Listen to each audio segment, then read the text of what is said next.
Welcome to our video. Today, I'm going to tell you how to create a digital business card that works perfectly with Apple Wallet. It's a great way to keep your contact info professional, easy to share, and always ready on your iPhone. First, download a digital business card app like Hi Hello, Kato, or Pass2U Wallet from the App Store.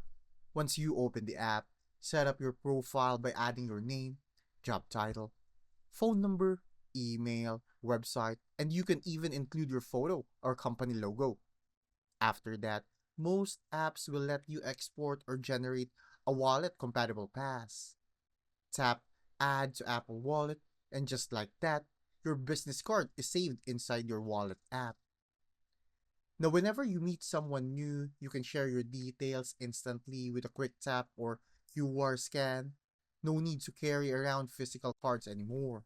It's simple, professional, and super convenient. Thanks for watching. If you found this helpful, make sure to click subscribe for more useful content.